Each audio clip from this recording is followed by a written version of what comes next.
معزز خواتین و حضرات، بعض دفعہ ایک بات نہ جاننے کی وجہ سے بہت بڑا نقصان ہو جاتا ہے، تو وقت پر اگر وہ کوئی یاد دلائے تو اللہ پاک کا یہ بڑا خاص فضل ہوتا ہے۔ اس وقت ہم دیکھتے ہیں کہ ہمارے ارد گرد مصائب کے پہاڑ کھڑے ہیں، مشکلات عظیم موجود ہیں، سیلاب کی ڈراؤنی صورتحال ہے، اور پورے دنیا میں پاکستان ایک ایسا ملک ہے جس کو ہر طرف پریشانیوں نے گھیرا ہوا ہے۔ تو یہ اس کی ظاہری صورت ہے۔ اب ہوا کیوں ہے یہ بھی جاننا چاہیے کوشش کر کے۔ اس کا علاج کیا ہے اس کی بھی معلومات ضروری ہے، کوشش کرنا چاہیے۔ ہم کیا کر رہے ہیں یہ بھی معلوم ہونا چاہیے، ہمیں کیا کرنا چاہیے اس کا بھی پتہ ہونا چاہیے، اور جو ہم وہ کر رہے ہیں جو نہیں کرنا چاہیے اس کے کیا اثرات ہو سکتے ہیں اس کا بھی علم ہونا چاہیے۔ اب یہ ایسی چیزیں جو قرآن اور حدیث میں بہت مختلف جگہوں پہ بیان ہوئے، یعنی ان چیزوں سے ہمیں بے خبر نہیں رکھا گیا۔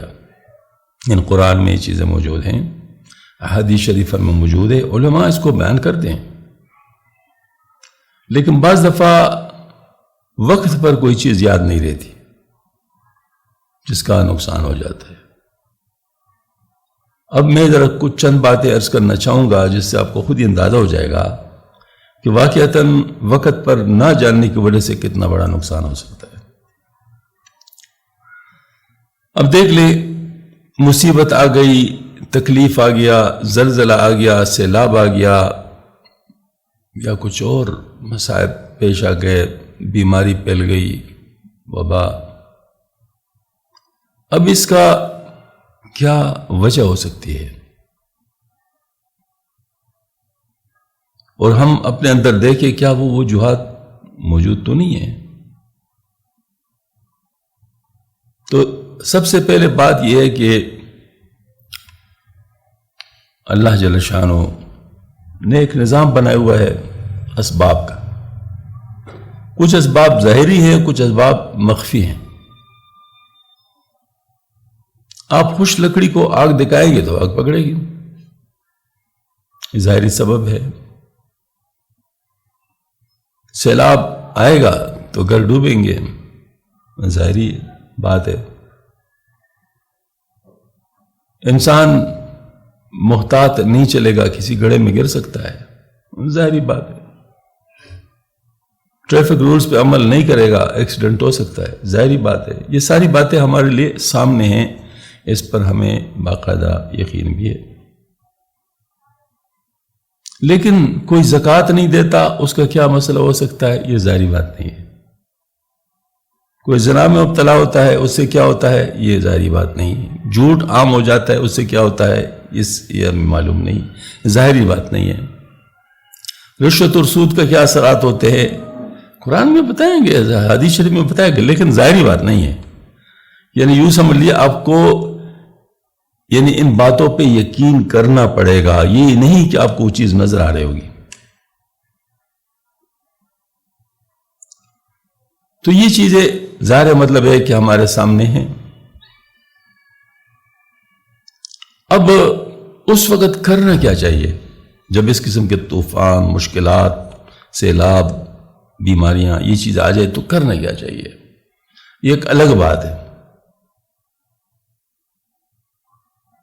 سب سے بڑی بات تو یہ ہے کہ مصیبت مختلف وجوہات سے آ سکتی ہے، مختلف وجوہات سے آ سکتی ہے۔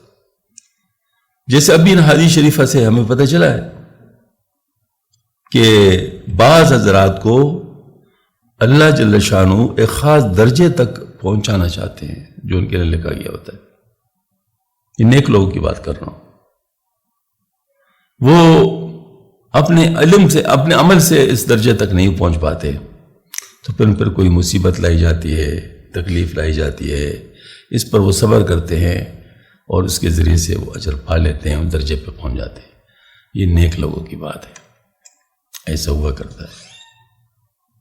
لہذا ہر تکلیف میں مبتلا شخص کے بارے میں یہ سوچنا کہ یہ گمراہ ہے اور یہ ایسا ہے اور یہ ایسا ہے، نہیں، ایسی بات نہیں ہے۔ ایوب علیہ السلام بھی بیمار تھے، پیغمبر تھے، آپ صلی اللہ علیہ وسلم کو بہت زیادہ تکلیف پہنچی ہیں، لہذا یہ بات نہیں ہے کہ ظاہر شخص جس کو تکلیف پہنچ رہی ہے تو آپ اس کے اوپر فخر کریں کہ دیکھو مجھے نہیں پہنچ رہی، میں بچا ہوا ہوں، اور یہ نہیں، ایسی بات نہیں ہے۔ یہ ممکن ہے کہ اللہ پاک اس کو اجر دینے کے لیے، اس درجے تک پہنچانے کے لیے تکلیف میں لا چکے ہو۔ تو وَظَنَّ الْمُؤْمِنِينَ خیر والی بات تو یہی ہوگی کہ ہم یہ گمان کر لیں۔ تو ایسے لوگوں کا کیا حال ہوتا ہے جن کو یہ بات ہوتی ہے؟ وہ اپنے مصائب پر شکر کرتے ہیں۔ ایسے لوگ اپنے مصائب پر شکر کرتے ہیں۔ کیسے شکر کرتے ہیں؟ میں آپ کو بات بتاؤں، کسی نے کہا کسی کو میں ایسی جگہ تجھے ماروں گا تو شکر کرے گا، کہ یہ کیسے ہو سکتا ہے؟ وہ نے طاق کے اپنا جو بال تھا وہ مارا، ادھر آنکھ کے قریب لگ گیا، کہتے شکر ہے آنکھ بچ گئی۔ ظاہر مطلب ہے کہ پہلے اس کو سمجھ نہیں آ رہا تھا، لیکن جب اس نے عملی مظاہرہ دیکھا تو واقعی اس نے شکر کر لیا۔ تو ایسا ہوتا ہے کہ جو حضرات اللہ والے ہوتے ہیں ان کو اپنے مصائب نہ، اپنے گناہ نظر آتے، ان کی دل کی آنکھ کھلی ہوتی ہے، ان کو اپنے گناہ یاد ہوتے ہیں، اپنے گناہ ان کو نظر آتے، اور ان کو قرآن میں اور حدیث شریف میں جو اس کی سزائیں ہوتی ہے ان گناہوں کی، وہ جو ہے نا مطلب ہے کہ وہ بھی ان کو معلوم ہوتے ہیں۔ وہ جب دیکھتے ہیں کہ اس کا سزا تو بہت بڑی تھی تو مجھے اس سے کم ملا ہے، آج میرے ساتھ اللہ پاک نے نرم معاملہ کیا ہے، تو وہ شکر کرتے ہیں کہ اللہ تیرا شکر ہے، تو نے میرے ساتھ وہ معاملہ نہیں کیا جو ہونا چاہیے۔ ایسے لوگ کے درجات بلند ہوتے ہیں، ایسے لوگ کے درجات بلند ہوتے ہیں۔ اس کے علاوہ کچھ لوگ ایسے ہوتے ہیں جو صبر کرتے ہیں، جیسا فضا نہیں کرتے، اور اللہ جل شانہ کی کیوں کو دل سے قبول کر لیتے ہیں کہ میں بھی اللہ کا، میرا مال بھی اللہ کا، میرے ساری چیزیں اللہ کی۔ اگر اللہ پاک نے وہ مجھ سے لے لی تو اللہ پاک کا فیصلہ صحیح ہے۔ یہ صبر، ان کے لیے بھی اللہ پاک نے ابھی جو یعنی آیت کریمہ جو ابھی گزری ہے، حق تعالی شان نے ارشاد فرمایا کہ صبر کرنے والوں کو ان کا ثواب بے حساب دیا جائے گا۔ اور یہ تم صبر کرو، بے شک اللہ صبر کرنے والوں کے ساتھ۔ اب مصیبت و تکلیف آ گئی، دو راستے ہیں۔ ایک راستہ بے صبری کا ہے، چیخ پکار کا ہے، ادھر ادھر اول پھول بولنے کا ہے، ایک طریقہ تو یہ ہے، اور ایک طریقہ صبر کا ہے اور تدبیر کا ہے۔ مثال کے طور پر ایک شخص کشتی میں جا رہا ہے اور گرداب آ گیا اور کشتی الٹ گئی۔ اب دو باتیں اس کے سامنے آ گئی، فوراً مصیبت آ گئی، اس پر صبر کرے اور بچنے کی تدبیر کرے۔ بچنے کی تدبیر مختلف ہو سکتی ہے، اگر تیر نہ جانتے تو تیریں، نہیں جانتے کسی تختے کو پکڑ لے، کسی آدمی، مطلب جو ہاتھ میں آتا ہے آخر وقت تک اپنے آپ کو بچانے کی کوشش کرے، اور اگر بچ نہیں سکا تو شہید ہو جائے۔ لیکن اگر بچ گیا تو بس بچ گیا۔ تو دو باتیں، ایک کیا، ایک بات تو یہ کہ صبر کرے، دوسری بات ہے کہ تدبیر کرے۔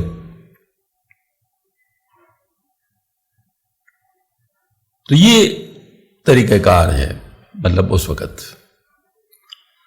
پہلا طریقہ جس میں انسان بے صبر ہوتا ہے، ادھر ادھر کی باتیں کرتے ہو تو اس سے کیا وہ تکلیف ختم ہوتی ہے؟ تکلیف ختم نہیں بلکہ دوبر ہو جاتی ہے، اور بعض دفعہ ایمان کو بھی خطرہ لاحق ہو جاتا ہے، کیونکہ شیطان اس موقع کی طاق میں ہوتا ہے، وہ اس کو یہ باتیں سمجھاتا ہے، اوہ دیکھو فلاں بچہ ہوا ہے، وہ تو مجھ سے زیادہ گناہگار ہے، میں کوئی ایسا تھا میرے ساتھ ایسا ہوا، یہ ہو گیا وہ ہو گیا، نعوذ باللہ من ذالک، اللہ کے بارے میں غلط وسوسے اس کے دل میں ڈالتے ہیں، اگر اس نے اس پر ہاں کر لیا تو کفر ہے۔ تو یہ تو بات ہوتی ہے۔ بہت سارے لوگ زلزلے میں، جو زلزلہ گزرا تھا کشمیر کا اور ناردرن ایریا کا جو زلزلہ تھا، بالا کوٹ کا اور الائی کا، یہ سب، تو اس میں کئی لوگوں سے کفر کلمات سرزد ہوئے تھے۔ کفر کلمہ کہنے سے آدمی کافر ہو جاتا ہے، تو کیا کافر ہو کر ان کا مسئلہ ختم ہو گیا؟ مسئلہ ختم نہیں ہوا، ایمان ختم ہو گیا، خسارے میں پڑ گئے۔ تو یہ چیز جو ہے مطلب شیطان اس موقع کی طاق میں ہوتا ہے، اور وہ اس طرح کرواتا ہے، وہ اس موقع کی طاق میں ہوتا ہے۔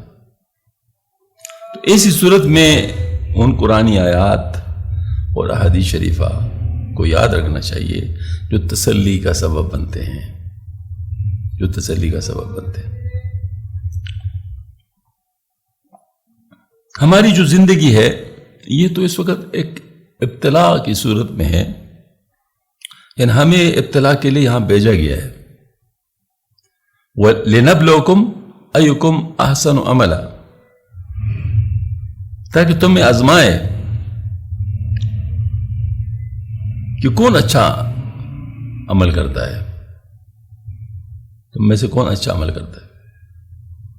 تو آزمائش کے لیے تو ہمیں بھیجا گیا ہے۔ آزمائش مختلف موقع، کسی کو شکر کے ذریعے سے آزمایا جاتا ہے، کسی کو صبر کے ذریعے سے آزمایا جاتا ہے۔ تو آزمائش ہر صورت میں ہے،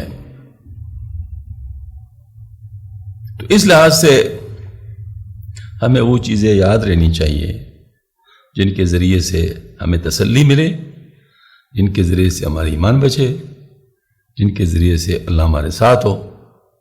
اب دیکھو طوفان آ گیا، سیلاب آ گیا، مشکلات آ گئی، لیکن اللہ جب ساتھ ہوگا تو راستہ بھی دے دے گا۔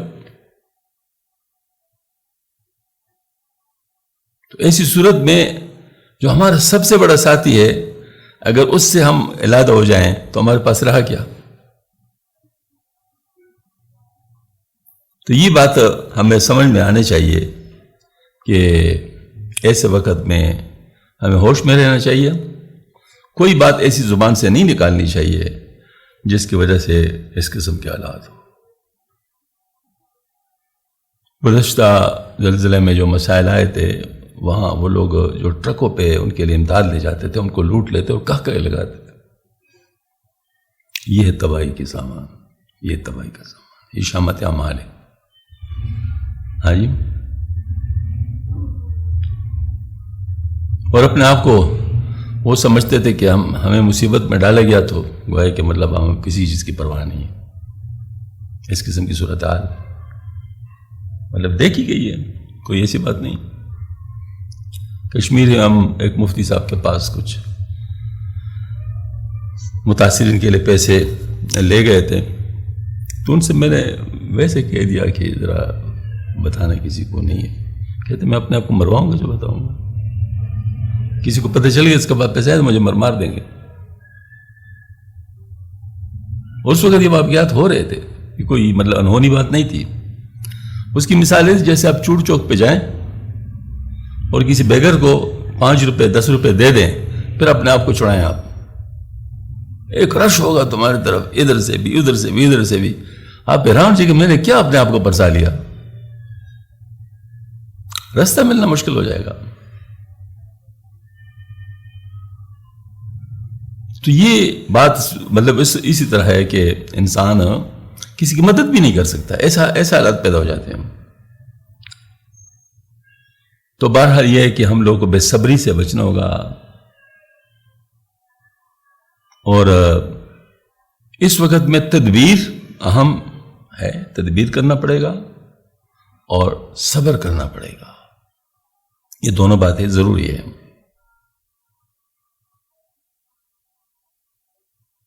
اور یہ ارشاد فرمایا کہ میرا شکر کرو، میرا ناشکری نہ کرو. دوسری جو آزمائش ہے کہ نعمتیں دے دیں، اچھے حالات دے دیں، مثلا اولاد دے دے، مال دے دے، اور اچھی عزت والی زندگی دے دے. یہ کیا چیزیں؟ یہ نعمتیں ہیں. اب کیا ان نعمتوں کا ہم شکر ادا کرتے ہیں یا اکڑ کرتے ہیں؟ یہ پھر وہی ایک بات ہو جاتی ہے. دیکھیں، جن لوگوں سے نعمتیں چھین لی گئی وہ بھی انسان تھے. یہ وہی اس وقت جو زلزلہ ہوا تھا کشمیر میں، تو ایسے لوگ بھی تھے جو 5 منٹ پہلے ارب پتی تھے اور 5 منٹ کے بعد ان کے پاس کچھ بھی نہیں تھا. یہ پلازے ولازے سارے گر گئے تھے، سمیش ہو گئے تھے، بالکل ساری چیزیں ختم ہو گئی. چلتے کاروبار ختم ہو گئے تھے. ہاں جی. تو یہ کچھ بھی ہو سکتا ہے. صحت ہی کو دیکھو، مثال کے طور پر ایک انسان ہٹا کٹا ہے، بڑا پاورفل ہے، لیکن وہ اس نعمت پر بجائے شکر کرنے کے اکڑ کرتا ہے اور اپنے آپ کو سمجھتا ہے کہ میں کیا ہوں. اس کے جسم میں سر کے اندر ایک چھوٹی سی رگ اگر وہ پٹ جائے، پھر دیکھو پہلوان کے ساتھ کیا ہوتا ہے. پہلوان دراز ہوگا اسپتال میں، موت و زندگی کشمکش میں ہوگا، اور پھر لوگوں سے کہیں دوائیں کریں اس کے لیے، دوائیوں کا سامان ہوگا، سارا کچھ ہوگا. کدھر گیا وہ طاقت؟ تو طاقت کا بھی کوئی پتہ نہیں، عزت کا بھی کوئی پتہ نہیں. آن کے آن میں عزت ختم ہو سکتی ہے، آن کے آن میں. اور ضروری نہیں کہ تیرے وجہ سے ہو، ممکن ہے کسی اور کی وجہ سے ہو اور تیری عزت چلی جائے. کچھ بھی ہو سکتا ہے. تو یہ نعمتوں کا جو شکر ہے بہت ضروری ہے، کیونکہ اللہ جل شانہ نے جو فرمایا ہے لَإِن شَكَرْتُمْ لَأَزِيدَنَّكُمْ، اگر تم میری نعمتوں کا شکر ادا کرو گے تو میں ان کو مزید بڑھاؤں گا تمہارے لیے. وَإِن كَفَرْتُمْ، اور تم انکار کرو گے إِنَّ عَذَابِي لَشَدِيدٌ، بے شک میرا عذاب بہت شدید ہے. تو اس وجہ سے آج جو مزے میں ہیں، کل کس حالت میں ہوں گے نہ اس کو معلوم ہے نہ کسی اور کو معلوم ہے، سوائے اللہ کے. کل کس کیا ہوں گے.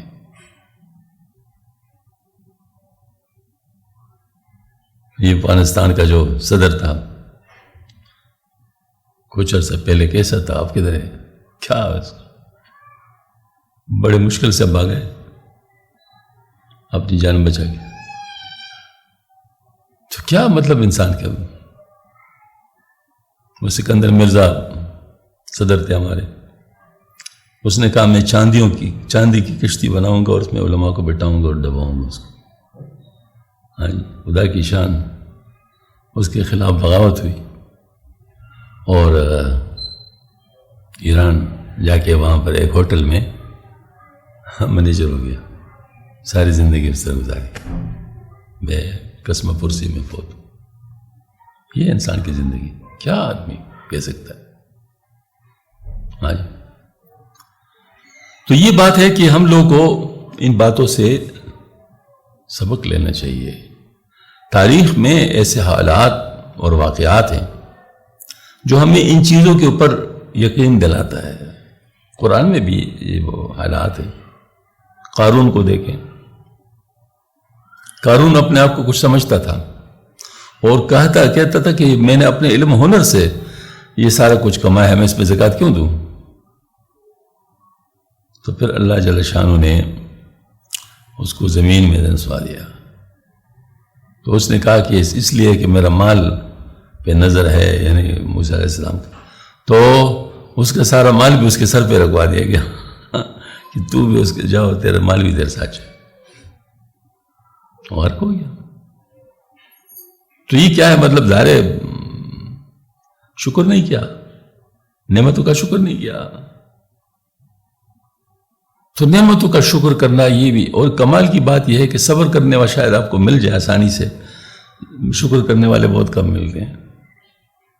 اس کی وجہ یہ ہے کہ شیطان نے جو کہا ہے کہ میں ان کے راستے میں بیٹھ جاؤں گا، دائیں طرف سے آؤں گا، بائیں طرف سے آؤں گا، آگے سے آؤں گا، پیچھے سے آؤں گا، ان کو تجھ تک نہیں پہنچنے دوں گا، اور تو ان میں بہت کم کو شکر گزار پائے گا، تو ان میں بہت کم کو شکر گزار پائے گا. تو اس نے شکر گزار کا کہا ہے، صابر کا نہیں کہا.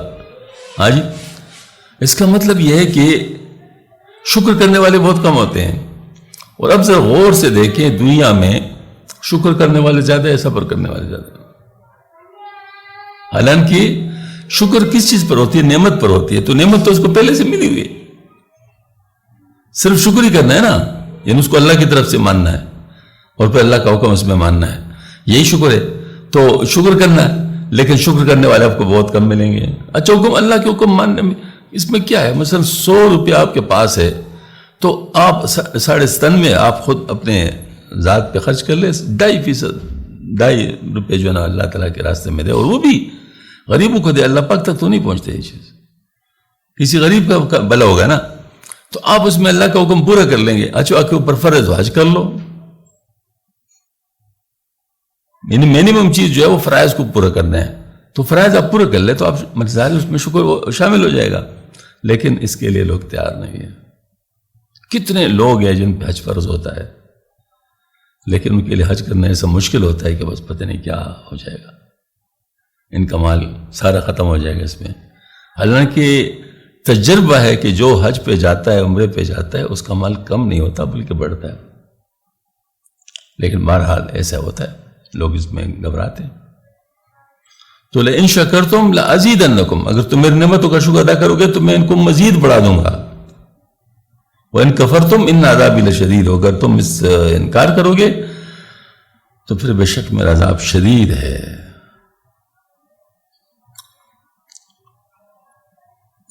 آپ صلی اللہ علیہ وسلم نے ارشاد فرمایا کہ مومن کے واسطے عجیب خوشی ہے، اگر اس کو کوئی بھلائی ملے تو خدا کی حمد کرتا ہے اور شکر کرتا ہے، اور اس کو کوئی ایذا پہنچے تو خدا کی تعریف کرتا ہے اور صبر کرتا ہے. مومن کی ہر بات پر جو ثواب ملتا ہے، یہاں تک کہ اس لقمہ میں بھی جس کو وہ اپنی عورت کے منہ کی طرف اٹھاتا ہے. اب دیکھیں ذرا مومن کی بات ہے، یعنی جو واقعی مومن ہو، اس کو ان تمام باتوں پر یقین ہو، تو اس کے صفات بیان کر رہے ہیں اللہ آپ صلی اللہ علیہ وسلم کہ اس کے لیے ہر صورت میں خوشی خوشی اور بھلائی ہے. اگر اس کو کوئی نعمت ملتی ہے تو خدا کا حمد کرتا ہے اور شکر کرتا ہے، اور اگر اس کو کوئی تکلیف پہنچتی ہے پھر بھی خدا کا تعریف کرتا ہے. یعنی اس کو اپنی طرف سے سمجھتا ہے، خدا کی تعریف کرتا ہے، اور جو ہے نا مطلب یہ کہ وہ اس پر صبر کرتا ہے. اپنی طرف سے سمجھنے کا مطلب کیا ہے میں آپ کو بتاتا ہوں.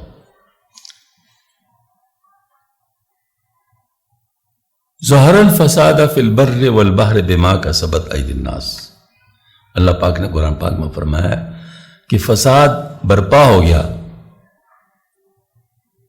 خشکی میں اور تری میں لوگوں کے اعمال کی وجہ سے. فساد برپا ہو گیا خشکی میں اور تری میں لوگوں کے اعمال کی وجہ سے. اب پتہ چل گیا کہ جو بھی شر و فساد ہوتا ہے وہ لوگوں کے اعمال کی وجہ سے ہوتا ہے. اب جب یہ صورتحال ہے تو پھر جو نیک لوگ ہوتے ہیں نا، جس کا یہاں پر ذکر ہے، وہ جب بھی کبھی اچھی بات ہوتی ہے تو کہتے ہیں اللہ نے کیا، اور جب کبھی مشکل صورتحال پیش آتی ہے کہتے ہیں ہماری وجہ سے ہوا. یہاں پر الٹی بات ہے آج کل. اللہ معاف فرمائے، اللہ تعالیٰ ہماری حفاظت فرمائے. اگر کوئی اچھی بات ہوئی تو میں نے کیا، اور خدا نہ خواستہ کوئی مشکل آ گیا تو اللہ پاک نے بھیجا. بالکل الٹی بات ہے، آسان بات ہے. ڈاکٹر کے پاس آپ جاتے ہیں، اگر بیمار ٹھیک ہو گیا تو ڈاکٹر نے ٹھیک کیا، اگر بیمار ٹھیک ہو تو کس نے ٹھیک کیا؟ اور اگر ٹھیک نہیں ہوا تو پھر کیا ہے؟ اللہ نے مان دیا. بھائی بات یہ ٹھیک بھی اللہ نے کیا تھا، مارا بھی اللہ نے، لیکن ڈاکٹر نے اگر غفلت کی ہے تو اس کو سزا ہوگی. اگر ڈاکٹر نے غفلت کی ہے تو اس کو سزا ملے گی. یا ہم لوگوں نے غفلت کی، مثال کے تو مریض کا خیال نہیں رکھا، تو اس کی سزا بھی ہو سکتی. تو اس کا مطلب یہ ہوا کہ اسباب پر بھی نظر ہو اور مسبب الاسباب پر بھی نظر ہو. تو اچھی چیزوں میں، خیر کی چیز میں تو مسبب الاسباب پر نظر ہو، اور تکلیف دہ اور بری چیزوں میں اسباب کے اوپر نظر ہو. اسی میں انسان کی بچت ہے. یہ میں اپنی طرف سے نہیں کہہ رہا، ابوبکر صدیق رضی اللہ عنہ کا یہ عمل تھا کہ ایک دفعہ ایک مشورے میں بیٹھے تھے، مشورہ ہو رہا تھا، بڑا اہم مشورہ تھا، قرآن پاک کی آیت کی تشریح کے بارے میں مشورہ ہو رہا تھا. تو حضرت ابوبکر صدیق رضی اللہ عنہ نے آخر میں فرمایا، میری بھی ایک رائے ہے، اگر اچھی ہے تو اللہ کی طرف سے ہے، اور اگر بری ہے تو میری طرف سے اور شیطان کی طرف سے. لیکن کس طرف اشارہ کیا؟ اگر بری ہے تو میری طرف سے اور شیطان کی طرف سے. یہی اچھے لوگوں کا شیوا ہوتا ہے. تو ہمیں اتنا اپنے سوچ کا رخ بدلنا پڑے گا. اگر کوئی اچھی بات ہو رہی تو اللہ تعالیٰ کی طرف سے، یقینی بات ہے. اور اگر کوئی دوسری صورت پیش آ رہی، ظہر الفساد فی البر والبحر بما کسبت ایدی الناس. اب دیکھیے، اللہ پاک نے آگ کی فطرت یہ کی ہے، بنائی ہے کہ جو اس میں ہاتھ ڈالے گا چلے گا. اللہ پاک نے اس کے ساتھ آپ فائدے بھی حاصل کر سکتے ہیں. اب آگ کے ذریعے سے چیزیں پکاتے بھی ہیں نا، وہ بھی تو یہی صفت ہے، کوئی اور صفت تو نہیں ہے. آپ کوئی ٹھنڈی چیز اس پہ رکھ لے تو گرم ہو جائے گا. ہاں جی، اگر آپ کوئی ٹھنڈی چیز رکھ لیں تو گرم ہو جائے گا. لیکن اس کا مطلب یہ تو نہیں کہ وہ جو ہے نا، مطلب یہ ہے کہ آپ اس سے انکار کر لیں. اب دیکھ لیں، آگ میں کسی نے ہاتھ رکھ لیا اور کیا ہو گیا؟ جل گیا. لیکن اللہ نے بچانا چاہا اور نہیں جلا، کوئی سبب ایسا بن گیا، تو اگر جل گیا تو کس چیز کی طرف اشارہ ہوگا؟ کہ میں نے آگ میں ہاتھ ڈالا تبھی جل گیا. کیونکہ اللہ پاک نے پہلے سے یہ ضابطہ بنایا ہوا ہے، جو آگ میں ہاتھ ڈالے گا تو جلے گا. اور اگر نہیں جلا، جلنا چاہیے تھا کیونکہ اسباب کے لحاظ سے جلنا چاہیے تھا، لیکن نہیں جلا تو اللہ نے بچا دیا. اب وہی اصول ابوبکر صدیق رضی اللہ عنہ والا اپلائی ہو گیا کہ اچھی چیز کا نسبت اللہ کی طرف کر دی، اور بری چیز کی نسبت کس چیز کی طرف کی؟ اپنی طرف کر لی. بس یہی بات، اتنی سی بات ہے. اور اسی طرح جیسے آگ میں جلنا ہے، یہ سبب ہے، آگ سبب ہے جلانے کا. تو اگر آپ آگ میں ہاتھ رکھیں گے تو جلتا ہے، یہ سبب ہے، اور اس سبب میں کو جو اختیار کرے گا تو اس کے ساتھ وہی ہوگا.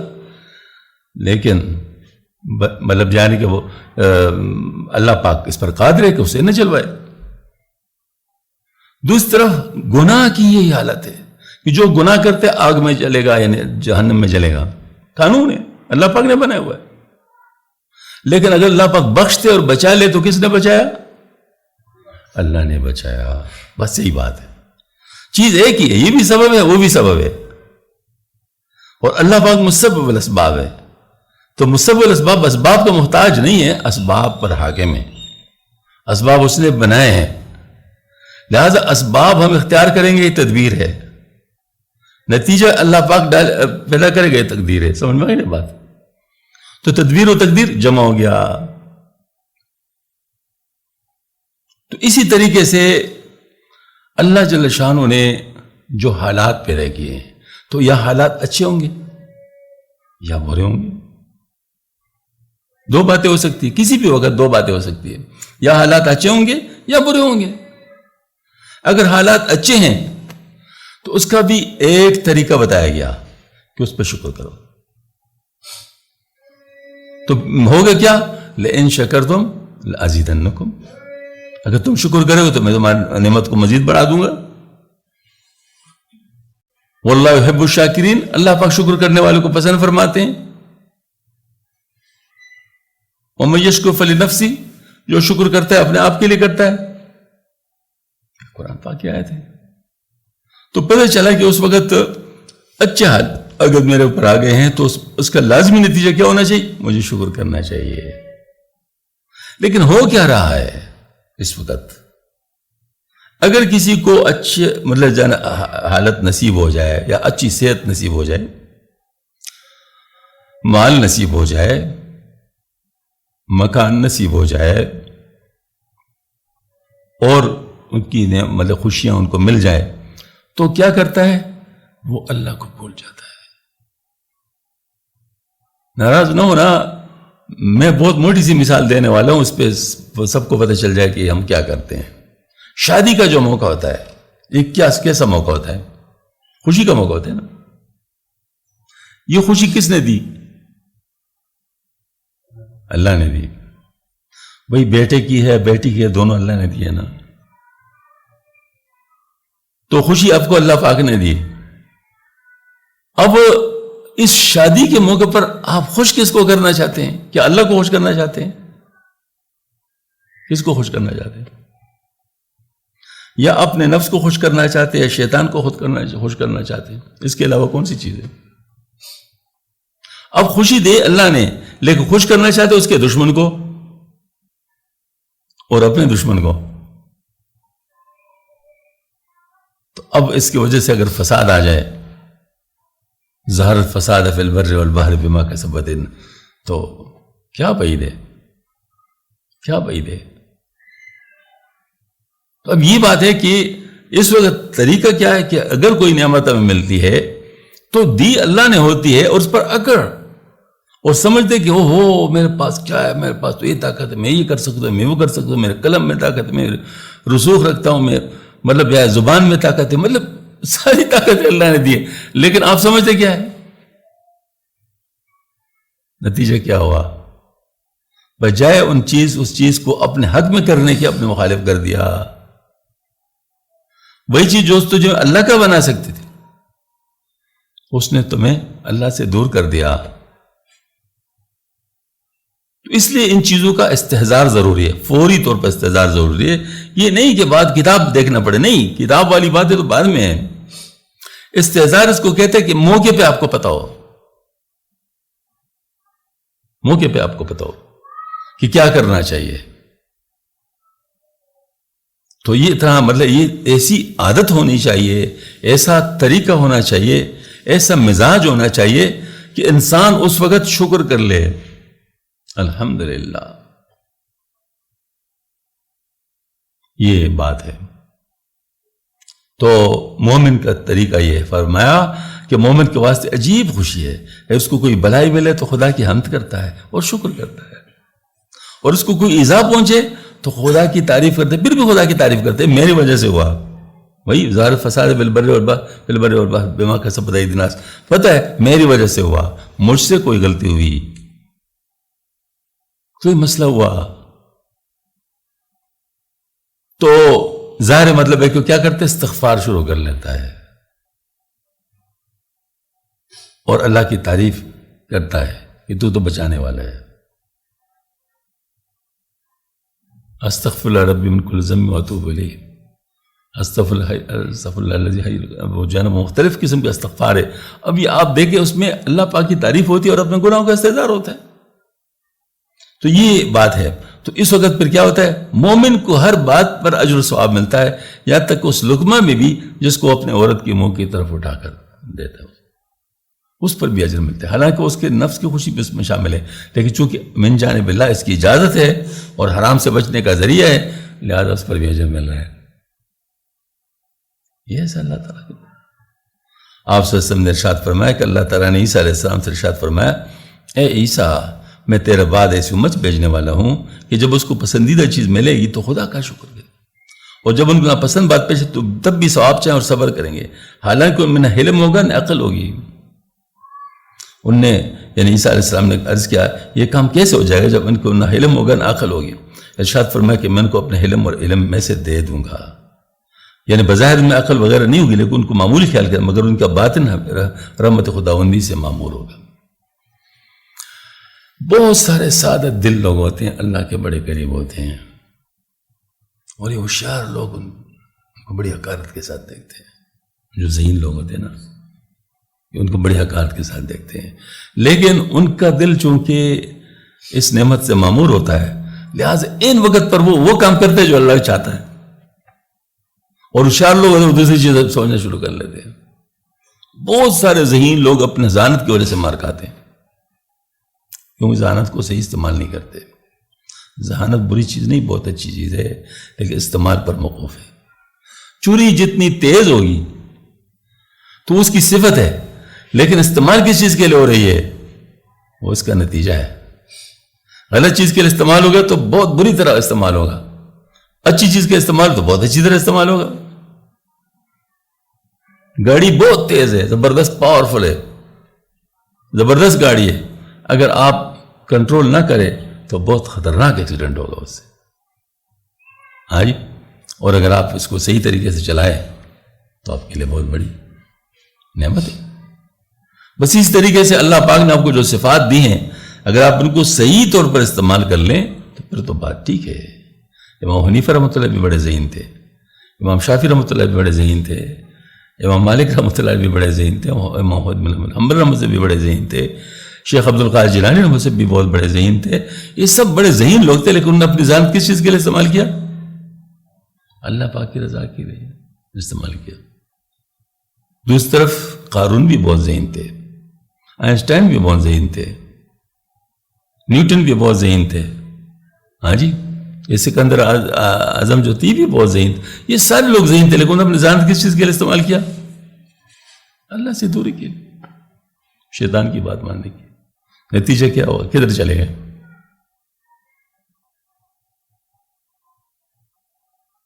ذہانت بذات خود ایک نعمت ہے، لیکن اس کا استعمال، جیسے ذہین بچوں کی تربیت کرنا بڑا مشکل ہوتا ہے، لیکن اگر ان کی صحیح تربیت ہو جائے گی تو والدین کے لیے بہت بڑا صدقہ جاریہ ہوگا۔ بہت ہی مشکل ہے، کیونکہ سوال بھی کرتے ہیں، چیلنج بھی کرتے ہیں، اور سوچتے بھی ہیں، اپنی آبزرویشن بھی رکھتے ہیں، تو وہ ساری چیزیں ان کو فیس کرنا پڑتا ہے۔ لیکن اگر تربیت ہو جائے تو پھر کیا بات ہے، پھر آپ کے لیے بہت بڑا صدقہ جاریہ ہوگا۔ تو یہاں پر یہ بات ہے کہ بعض لوگوں میں علم ظاہری اتنا نہیں ہوتا، یا ان کا جو علم ہے وہ ظاہر نہیں ہوتا، لیکن نتیجتاً جس وقت جس چیز کی ضرورت ہوگی وہ کر لیتے۔ ہمارے ایک ساتھی تھے، افغانی تھے، بہت سادہ تھے، انتہائی سادہ، اتنے سادہ تھے کہ ہم کراچی جا رہے تھے حیدرآباد سے، تو راستے میں نے وہ ڈرائیور جو تھا ساتھی تھا اس سے پوچھا کہ کراچی کو کتنا فاصلہ رہتا ہے، تو وہاں بورڈ آتے ہیں نا کہ 100 کلومیٹر کی رفتار سے جانا ہے، تو بورڈ آیا 100 کہتے 100 کلومیٹر تو خیر میں سمجھ گیا کہ اس کو غلطی کیا لگی ہے۔ جب کراچی بالکل قریب آ گیا تو وہاں پھر وہ بورڈ آ گیا 100 والا، میں نے کہا اب کتنا فاصلہ باقی ہے؟ تو اس نے کہا 100 کلومیٹر۔ تو مطلب دنیا کے لحاظ سے اتنا ساتھ ہے، لیکن دین کی بات ان کو ایسے سمجھ آ جاتی کہ آدمی حیران ہو جاتا ہے۔ ہم بیان کرتے ہیں نا، اب بات بہت سے لوگوں کو سمجھ نہیں آیا، وہ جب میں اس سے پوچھتا تو وہ بتائے تھے کہ آپ نے یہ کہا ہے، اب یہ کون سی چیزیں ہیں، اس کو ہم کیا کہیں گے؟ تو ہوتے اس قسم کے لوگ جو کہ ماشاءاللہ ظاہر اتنے زیادہ وہ نہیں ہوتے، لیکن اللہ پاک نے ان کو ایک خاص چیز سے نوازا ہوتا ہے اور وہ ماشاءاللہ کام کر لیتے ہیں۔ ارشاد فرمایا آپ صلی اللہ علیہ وسلم نے کہ کہا کر شکر کرنے والا اس شخص کے درجہ میں ہے جو روزہ رکھے اور صبر کرے۔ کیا بات ہے جی! اس وجہ سے ہم یہ بڑے بڑے مالدار لوگ جو ہیں ان کے اوپر آوازیں نہ کسے ہوتے نا، کیوں دیکھیں نا یہ جو گمراہی ہے، تو گمراہی تو ہر چیز میں ہے نا، یہ سوشلسٹ انقلاب اور کمیونسٹ اور یہ لوگ طبقاتی کشمکش کی وجہ سے وہ کہتے ہیں کہ ہر سرمایہ دار برا ہے اور ہر مطلب جو سرمایہ دار گنہگار ہے، حالانکہ ایسے نہیں، بہت سارے سرمایہ دار جو اچھے لوگ ہیں ان کی وجہ سے بہت سارے غریب لوگ پل رہے ہوتے ہیں۔ ان کے پیسے لوگوں کے لیے ہوتے ہیں. تو خیر بہرحال یہ ہے کہ ان کو تو ان چیزوں کا ادراک ہی نہیں ہوتا تو وہ کرتے ہیں. تو اس طریقے سے مطلب یہ ہے کہ جو اچھے لوگ ہیں چاہے وہ غریب ہے چاہے مالدار وہ اچھے ہیں، برے لوگ چاہے غریب ہے چاہے مالدار ہے برے ہیں. برے لوگ چاہے غریب، کیونکہ اصل بات عمل پر ہے. یہ غربت کے اندر بھی عمل کرنے کا پورا ایک سیٹ اپ ہے اور مالداری کے اندر بھی عمل کرنے کا پورا ایک سیٹ اپ ہے. اب جیسے یہاں فرما دیا ایک شخص کہتا ہے اور شکر کرتے ہیں، الحمدللہ اللہ تیرا بہت شکر ہے تو نے مجھے عطا فرمایا. اچھا یہ اس کے لیے سیٹ اپ ہے. دوسرے آدمی کو نہیں مل رہا، اس پر صبر کر رہا ہے یا روز رکھ کر صبر کر رہا ہے تو یہ بھی ایک سیٹ اپ ہے. تو اس سیٹ اپ پر اس کو اجر مل رہا ہے. تو سیٹ اپ جو ہے نا ہر ایک کا اپنا اپنا ہوتا ہے، حالات ہر ایک کے اپنے اپنے ہوتے ہیں، لیکن عمل اس سیٹ اپ میں کیا ہے، اس سیٹ اپ کے اندر کیا کرنا ہے. آپ ایک افسر ہے تو آپ کا سیٹ اپ افسری کا ہے، افسری میں کیا کرنا چاہیے یہ شریعت آپ کو بتائے گا. اگر شریعت کے مطابق عمل کرو گے تو آپ ایک اچھے افسر ہیں، آپ کو اجر ملے گا. آپ ایک سبارڈینیٹ ہیں، یہ آپ کا سبارڈینیٹ ہونے کا سیٹ اپ ہے. اس سیٹ اپ میں آپ کو کیا کرنا چاہیے شریعت بتائے گا. اب شریعت کے بتائے ہوئے چیز پر عمل کیا تو آپ اچھے سبارڈینیٹ ہیں. اب اس میں وہ افسری کے اندر جو سیٹ اپ میں وہ جو کتنا عمل کرتا ہے اور یہ سبارڈینیٹ کے پوزیشن میں کتنا عمل کرتا ہے، یہ دونوں جو اپنے اپنے سیٹ اپ ہے. این ممکن ہے کہ سبارڈینیٹ والا اس سے آگے نکل جائے عمل کے لحاظ سے، یعنی وہ زیادہ بہتر پرفارم کر رہا ہو اپنے سیٹ اپ کے لحاظ سے، دوسرا کم کر رہا ہو. اور یہ بھی ان ممکن ہے کہ وہ افسری والا سیٹ اپ میں زیادہ بہتر پرفارم کرنا ہو سبارڈینیٹ کے سیٹ اپ کے مقابلے میں، این ممکن ہے. بس یہی بات. جیسے مردوں کا ایک سیٹ اپ ہے، عورتوں کا ایک سیٹ اپ ہے. اب مردوں کے اعمال ہے، عورتوں کے اعمال ہے. اب مرد کو مردوں کے سیٹ اپ میں کام کرنا ہوگا، اس کے مطابق اس کی پرفارمنس دیکھی جائے گی، اور عورت کو عورت کے سیٹ اپ میں کام کرنا ہوگا، اس میں اس کی پرفارمنس دیکھی جائے گی. این ممکن ہے کہ عورت اپنی سیٹ اپ میں بہتر کام کر کے مردوں سے آکے نکل جائے اللہ کے نزدیک. ایسا نہیں کہ آپس میں مقابلہ دوڑ لگائے، نہیں، اللہ کے نزدیک مطلب یہ ہے کہ اللہ کے نزدیک ان کا مقام اونچا ہو. دوسرا این ممکن ہے کہ مردوں کے سیٹ اپ میں کوئی صحیح پرفارم کر رہا ہو اور وہ عورت سے آگے نکل جائے. مطلب ڈیپینڈ کرتا ہے اس پر کہ وہ عمل کیا کرتا ہے. ہاں جی، عمل کیا کرتا ہے. عمل سے زندگی بنتی ہے، جنت بھی جہنم بھی. یہ خاکی اپنی فطرت میں نہ نوری ہے نہ ناری ہے. ہر ایک کو اپنے اپنے عمل کا جواب دینا پڑے گا. ارشاد فرمایا آپ صلی اللہ علیہ وسلم نے کہ بے شک جب کسی بندے کے واسطے خدا کی طرف سے کوئی درجہ مقدر ہو چکے تو پھر بندہ اس درجہ کو اپنے عمل کے ذریعے سے نہ پہنچ سکے تو اللہ تعالیٰ اس پر تکلیف بھیجتا ہے، اس کے بدن میں یا اس کے مال میں یا اس کے بچوں میں. پھر اس پر وہ صبر کرتا ہے یہاں تک کہ اس درجہ کو پہنچ جاتا ہے جو اس کے واسطے عز و جل کی جانب سے مقدور ہو چکا ہے. ہمارے ایک بزرگ تھے مولانا عبدالحق نافع صاحب رحمۃ اللہ علیہ، دیوبند کے استاذوں میں تھے. ان کے بڑے بھائی جو تھے مولانا زرگل صاحب رحمۃ اللہ علیہ، وہ تو بہت بڑے بزرگ، مشہور ہے، لوگ جانتے ہیں ان کو. لیکن مولانا عبدالحق نافع صاحب کو صرف علماء کرام زیادہ جانتے ہیں کیونکہ وہ علمی کام تھا ان کا زیادہ. مولانا زرگل صاحب رحمۃ اللہ شیخ الہند رحمۃ اللہ علیہ سے بیعت تھے، اور مولانا عبدالحق نافع صاحب کسی سے بیعت نہیں تھے، لیکن مولانا حسین مدنی رحمۃ اللہ کے بڑے خادم تھے، بہت ماشاءاللہ وفادار لوگوں میں تھے ان کے. آخر عمر میں ان کو لنگس کا کینسر ہوا. یہ بڑی تکلیف دہ چیز ہوتی ہے. لنگس کا کینسر ہوا، سوری لنگس کا نہیں، لیور کا کینسر ہوا، لیور کا. تو یہ بہت تکلیف دہ چیز ہوتی ہے. تو مولانا یوسف رحمۃ اللہ جو بنور ٹاؤن کے تھے، وہ اکثر مولانا یوسف بنور رحمۃ اللہ علیہ تشریف لایا کرتے تھے عیادت کے لیے. تو ان کے بیٹوں نے میں سے ایک بیٹے نے مجھے کہا کہ ایک دن حضرت نے کہا افسوس کیا کریں، ہم تو میاں صاحب کو بار بار کہتے تھے کہ یہ وظیفے کرو یہ آسان راستہ ہے، وظیفے کرو یہ آسان راستہ ہے، اگر یہ نہیں کرتے ہو تو پھر کسی مشکل میں اللہ پاک آپ کو ڈال سکتا ہے، جس کی وجہ سے آپ کو جو اجر اللہ تعالیٰ نے مقدر کیا وہ آپ کو دے دے گا۔ تو انہوں نے حضرت نے ہماری بات نہیں مانی، تو اب دیکھیں نا ہم کتنے تکلیف میں مشکل میں، یہ ان کے بیٹے نے مجھ سے کہا۔ اس سے پتہ چلا کہ اگر کسی اور عمل سے وہ مقدر میں جو ان کے لیے مرتبہ ہے وہ نہ حاصل کر سکے، جیسے انہوں نے کہا کہ یہ تصوف کا جو جیسے ہوتا ہے نا طریقہ کار، تو ان پہ ظاہر وہ ان کو نہیں ہو چکا ہوگا، مطلب شرح صدر تو اس چیز میں نہیں آئے۔ تو مولانا یوسف بن نور سب تو جانتے ہیں، ان کے بڑے بھائی بھی ظاہر صوفی تھے۔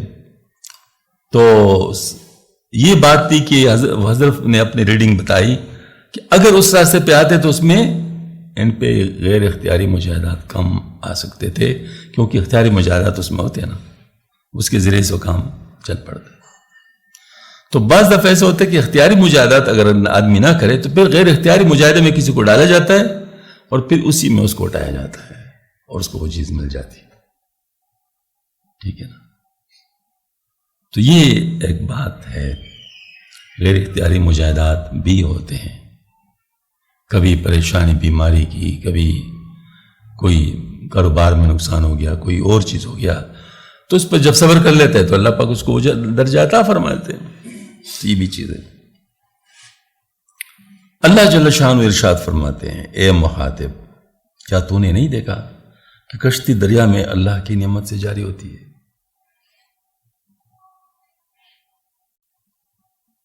تاکہ وہ تم کو اپنی نشانیوں میں سے دکھلا دے۔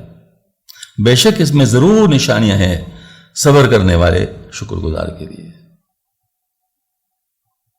تو اصل میں اللہ کی نعمتیں جاری و ساری ہیں، ہر چیز کے اندر جاری و ساری ہے۔ انسان اپنے آپ کے اندر غور کر لے، وفی انفسکم افلا تبصرون، کیا تم اپنے جانوں کے اندر غور نہیں کرتے ہو؟ آفاق کے اندر سورج اپنے وقت پہ نکلتا ہے، پھر اپنے وقت پہ ڈوب جاتا ہے، سورج کی روشنی کی وجہ سے کتنے کام ہوتے ہیں۔ ہم نے اپنے پلانٹس لگایا وہ اپنے گھر میں پیچھے اس طرف، وہ نہیں ہوئے تو جو جاننے والے تو نے کہا بھائی یہاں سورج کی روشنی نہیں لگتی، لہٰذا یہاں نہیں ہوں گے، ٹھیک ہے، سمجھ آ گئی؟ ٹھیک ہے، یہاں نہیں ہوتے۔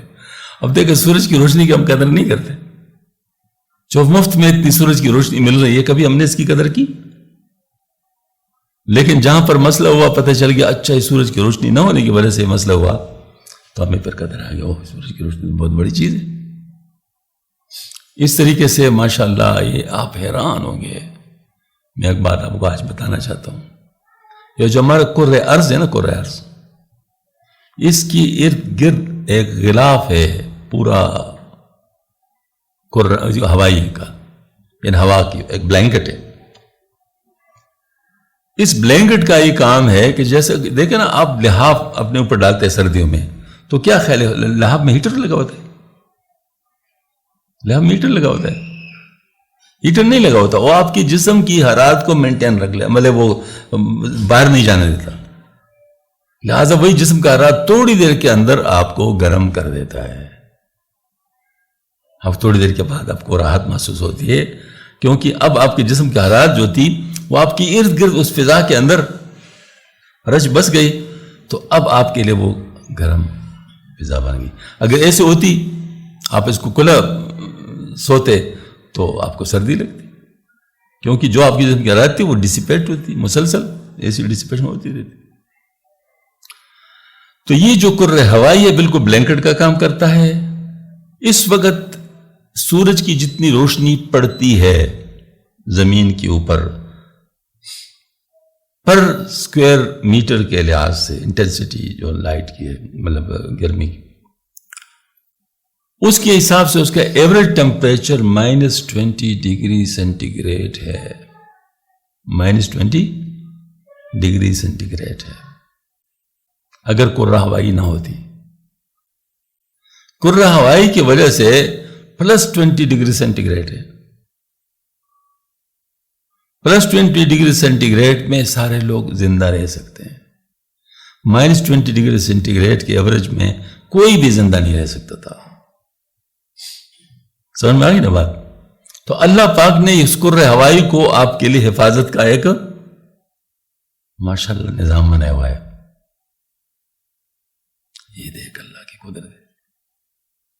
اچھا چاند ہے نا، چاند، اس کے اوپر گڑھے، بڑے زبردست گڑھے. اگر کوئی قریب سے مائکروسکوپ کے ذریعے سے وہ دیکھے، دوربین کے ذریعے، اس میں بڑے بڑے گڑھے. ان گڑھوں کی وجہ سے اس میں جو سورج کی روشنی اس پہ پڑتی ہے وہ سکیٹر ہوتی ہے، وہ ریفلیکٹ ریگولر نہیں ہوتی. ریگولر ریفلیکشن اس میں نہیں ہے، ارریگولر ریفلیکشن ہے. اس ارریگولر ریفلیکشن کا فائدہ یہ ہے کہ رات کو آپ کو چاند کی روشنی بڑی اچھی لگتی ہے. چاندنی اس کو کہتے ہیں کیونکہ یہ دھیمی روشنی ہوتی ہے، ٹھنڈی روشنی ہوتی ہے، آنکھوں کو بلی لگتی ہے اور تکلیف نہیں دیتی. اگر یہ روشنی ایز اے ریگولر روشنی ریفلیکٹ ہوتی تو جہاں پڑتی وہ تو تکلیف میں ہوتے، کیونکہ سورج کے وہ سو بھی نہ سکتے. ظاہر کسی کو آئینے کے ذریعے سے آپ کسی اوپر ڈال دے روشنی تو وہ سو سکتا ہے، اس میں وہ سو بھی نہ سکتے اور باقی اس سے معروم ہوتے، باقی کچھ بھی نہ ہوتا. ہاں جی. تو جیسے بیٹری آپ وہ کر لیں نا اندھیرے میں، تو جہاں پر پڑ رہی ہے وہاں پر سورج، وہاں پر روشنی ہے اور جو ارد گرد پھر وہی اندھیرا ہوتا ہے. تو اسی طریقے سے یہ حالت ہوتا ہے. اب یہ روشنی سکیٹر ہو کر سب کو دھیمی دھیمی پڑ رہی ہے، چاندنی کہلاتی. اب دیکھو بظاہر ایک ارریگولر چیز ریگولر کے مقابلے میں بری لگتی ہے، لیکن اللہ پاک نے اس میں آپ کے لیے کیا خیر رکھا ہے. تو اس طرح اللہ پاک نے آفاق میں آپ کے لیے چیزیں نشانیاں رکھی ہے اور اپنے اندر بھی نشانیاں رکھی ہے. جو صبر و شکر کرتے ہیں اس کو پتہ چلتا ہے. چونکہ جو صبر و شکر نہیں کرتا تو کیا کہتے ہیں اس کو، جب کسی چیز سے تکلیف ہوتی ہے تو بے صبر ہو کر اسے انکار کر لیتی ہے کہ کچھ بھی نہیں، اور اگر اس کو کچھ ملتا ہے تو شکر نہیں کرتا. ہاں جی، اس کا بھی پرواہ نہیں. تو نتیجتاً وہ ریکگنائز نہیں کر سکتا، ریکگنیشن اس میں نہیں ہوتی. لیکن جو لوگ صابر و شاکر ہوتے ہیں ان کی ریکگنیشن کی کہا طاقت ہوتی ہے، وہ ریکگنائز کرتے ہیں اللہ پاک کی نعمت ہے. دیکھو اللہ پاک نے ایسا کیا، اللہ تعالیٰ نے ایسا کیا. تو بہرحال میں عرض کرتا ہوں اللہ پاک نے ہمیں شکر کرنے کا موقع دیا ہے. بہت ساری چیزیں ایسی ہیں. اب اپنے صحت پر نظر ڈالیں، یقین جانیے کتنی نعمت اللہ پاک نے ہمیں دی ہے. یہ لیور کسی کا خراب ہو جائے تو 1 کروڑ روپے کا ٹرانسپلانٹ ہوتا ہے اور اس کے لیے کتنا تک دود کرنا پڑتا ہے، دوڑنا پڑتا ہے، اور پھر بھی شورٹی نہیں ہے کہ وہ کام کرے گا نہیں کرے گا. ہاں جی، وہ تکلیف کتنی ہوتی. اللہ تعالیٰ نے ہمارے پہلو میں بہت بچا کے رکھا ہوا ہے. ہمارے ہارٹ کو دیکھو، لنگس کو دیکھو، دماغ کو دیکھو، آنکھوں کو دیکھو، کان کو دیکھو، کانوں کو دیکھو، ہیئرز، ہمارے بالوں کو دیکھو. کیا بات کیا نہیں، مطلب اب کن کن باتوں سے جڑ لاؤں گے اللہ کی نعمت کو. تو اس کا مطلب ہے کہ ہمارے اندر کتنی نشانی، اور پھر باہر جیسے میں نے عرض کیا، یہ تو میں نے صرف 2 چیزیں بتائی نا. ایسی عجیب عجیب چیزیں میں آپ کو کیا بتاؤں. یعنی یہ سائنٹیفکلی اب کمال کی بات، ان سائنٹسٹ کے اوپر مجھے بڑی حیرت ہوتی ہے کہ ساری چیزیں ان کو معلوم ہوتی ہے پھر بھی اس سے فائدہ نہیں اٹھاتے، اصل بات تک نہیں پہنچتے، درمیان میں رہ جاتے ہیں.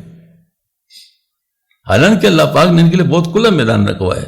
ان فی خلق السماوات والارض واختلاف اللیل والنہار لآیات للالباب الذین یذکرون اللہ قیاما وقعودا وعلی جنوبہم ویتفکرون فی خلق السماوات والارض ربنا ما خلقت ھذا باطلا سبحانک فقنا عذاب النار.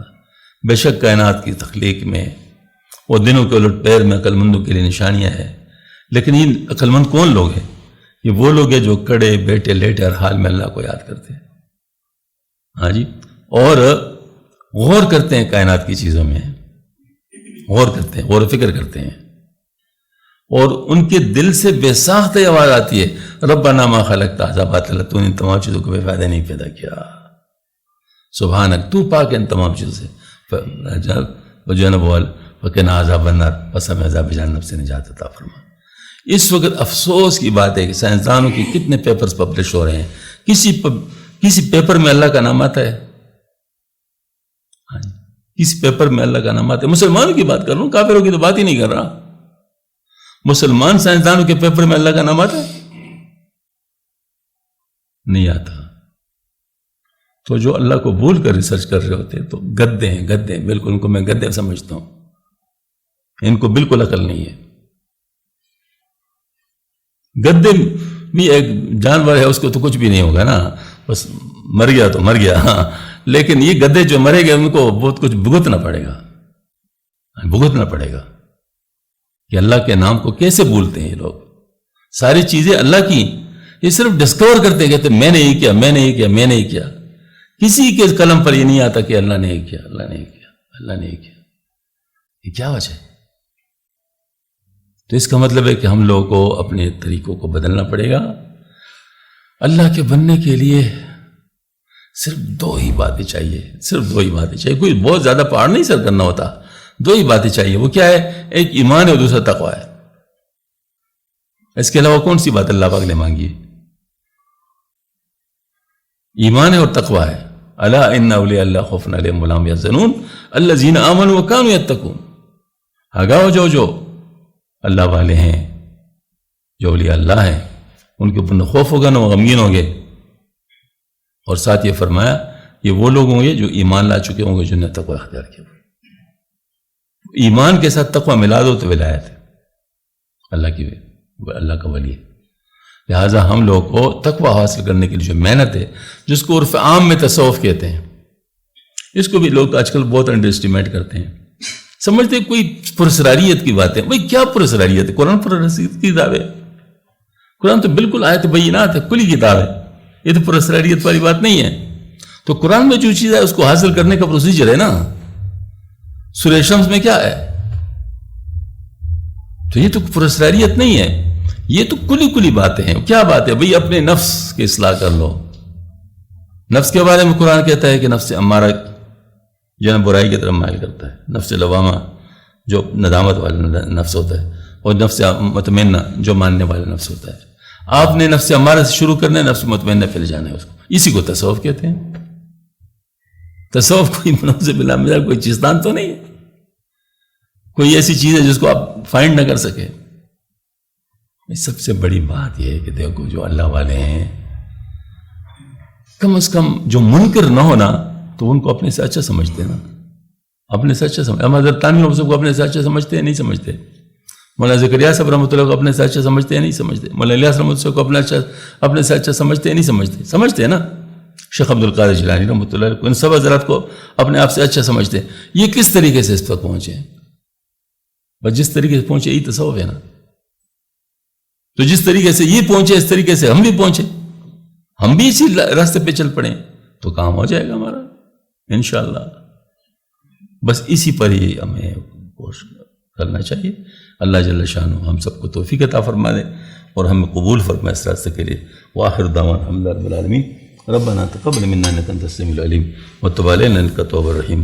اے اللہ اپنے فضل و کرم سے جو سیلاب سے مشکل حالات آ چکے ہیں، اللہ تو اپنے فضل و کرم سے ان مشکل حالات کو خیر کے حالات میں بدل فرما دے.